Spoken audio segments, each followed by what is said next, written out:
Mesdames et messieurs, bonsoir et bienvenue dans cette édition d'information dont voici les principaux axes. Des leaders politiques menacés d'enlèvement, des présidents des conseils de quartier nommés, le retour à l'ordre constitutionnel, ces différents sujets ont été abordés au cours des assemblées générales de l'UFDG et du RPG Arc-en-Ciel ce samedi. Plus de détails à suivre. Et puis à Ratoma Centre, un jeune a été retrouvé mort. Selon les informations recueillies sur place, il aurait passé plusieurs jours dans le quartier. Informés des faits, les nouvelles autorités du quartier étaient présentes sur les lieux. Vous en saurez davantage dans ce journal. C'est tout pour le sommaire. Menace d'enlèvement contre des leaders politiques en Guinée, Fodé Oussou Fofana a abordé le sujet ce samedi. Ce responsable de l'Union des forces démocratiques de Guinée met au défi toute personne qui brandirait des preuves sur un propos déplacé contre quiconque. Cela l'amène à dire qu'il ne se reproche de rien. En Soubeïlouelé. Fodé Oussou Fofana a à cette occasion informé les militants de l'UFDG que ceux qui sont menacés d'enlèvement ont déjà porté plainte contre X, comme pour dire que les menaces sont prises au sérieux. Quand nous avons appris ces informations, en tant que parti, en tant que citoyen, nous avons demandé à nos avocats de porter plainte contre X. Parce que le rôle premier d'un État, c'est de protéger les citoyens de cet État. Nous, en tant que leader, en tant que parti politique, un parti agréé, on a le droit de nous protéger. Nous avons donc attiré l'attention des autorités sur les menaces qui pèsent sur nous en disant à nos avocats de porter plainte contre X. Ça a été fait, la plainte donc a été déposée. Le vice-président de l'Union des forces démocratiques de Guinée dit n'avoir rien à se reprocher pour être en conflit avec la loi. Nous sommes des leaders de partis politiques. Nous avons le droit d'animer les réunions de nos partis politiques. Nous sommes conformément à la charte de la transition, conformément aux lois de ce pays, nous sommes protégés par la loi. Ça veut dire que nous avons le droit de nous exprimer. Quand jamais, dans notre comportement, dans les discours que nous tenons, nous avons failli à la loi, on met en marche la procédure pour nous convoquer dans les règles de l'art. Je mets au défi quiconque peut sortir une seule phrase, un seul mot qui nous met en porte-à-faux vis-à-vis de la loi. Les informations liées aux rumeurs d'enlèvement ont créé la psychose au sein des familles des concernés, soutient Fodé Oussou Fofana. Le RPG Arc-en-Ciel réagit sur la nomination des présidents des conseils de quartier. Pour le parti dirigé par Alpha Condé, tout cela concourt à la logique d'influencer tout processus électoral en Guinée. C'est en marge de son assemblée générale hebdomadaire tenue ce samedi à Conakry. Amara Bangoura était de la partie. La nomination des présidents de conseils des quartiers semble une pilule difficile à avaler pour l'ancien parti au pouvoir qui voit une menace sur l'avenir des partis politiques, une logique qu'il trouve arbitraire. Aucun parti politique n'a envoyé un représentant dans une délégation spéciale. Personne. Et les chefs de quartier également sont mis parce que c'est des jeunes qui se montrent engagés pour la cause de Mamadi Doumbouya. Alors que l'installation des promus se poursuive, le RPG Arc-en-Ciel a une lecture contraire au projet des nouvelles autorités. S'il procède à ça, sachez tout simplement que c'est dans le but non seulement de menacer la liberté des partis politiques à l'avenir, parce que c'est des jeunes qui sont capables de dire un jour pendant les campagnes aux gens, attention, si vous faites ça, on va vous arrêter, si vous faites comme ça, ils vont menacer le processus électoral et imposer ce qu'il ne faut pas imposer. Voilà.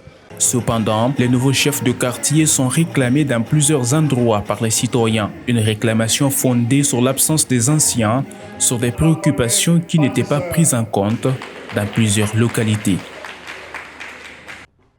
L'ancien parti au pouvoir dit croire toujours au président de la transition sur le respect de sa promesse au soir du 31 décembre 2024.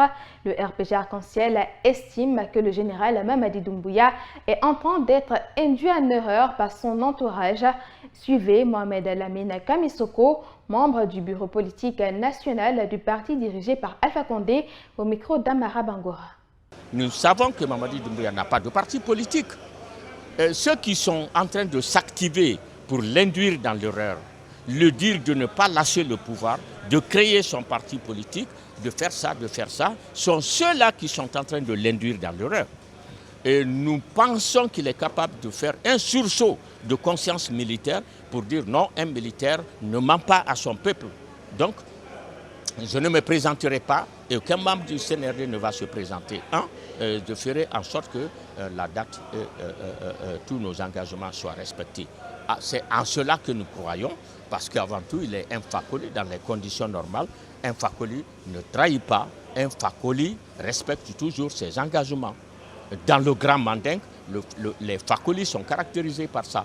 Donc nous souhaitons qu'il revienne, qu'il gagne le bon sens et qu'il se débarrasse de tous les turiféraires qui sont autour de lui. Et puis, le conseil d'administration du Bureau guinéen des droits d'auteur a ouvert sa deuxième session ordinaire de l'année ce samedi. Plusieurs points sont à l'ordre du jour, au nombre desquels le recouvrement des droits d'auteur et la situation de la fiscalité du BGDA. Reportage à Mamadou Tanova.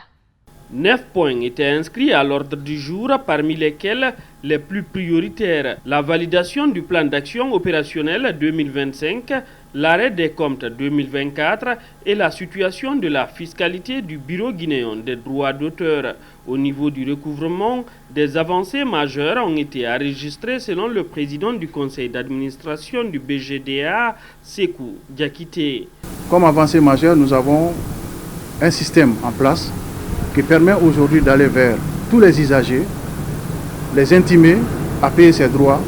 Et nous pouvons vous dire que contrairement au passé où c'était difficile de le faire, nous avons touché environ à 60-70% de ces usagers, en tout cas dans Grand Conakry. Les jours à venir, la direction générale sera à l'intérieur du pays pour faire le même exercice. Le Bureau guinéen des droits d'auteur dispose désormais d'une brigade qui lui permet de contraindre, s'il le faut, des usagers dans le recouvrement des droits d'auteur afin de faire vivre les artistes de leur œuvre. Je suis heureux de vous annoncer que pour tout ce qui concerne la protection des droits d'auteur, nous avons des textes législatifs et administratifs suffisamment fournis pour nous permettre d'aller jusqu'au recouvrement forcé de ces droits-là. Comme vous le voyez dans la cour, nous avons une brigade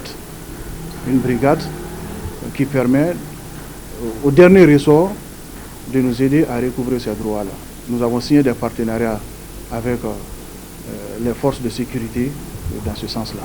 Selon le directeur général adjoint Saïkou Diallo, le Bureau guinéen des droits d'auteur a réussi à collecter plus de 800 millions de francs guinéens dans le cadre des exécutions musicales par an.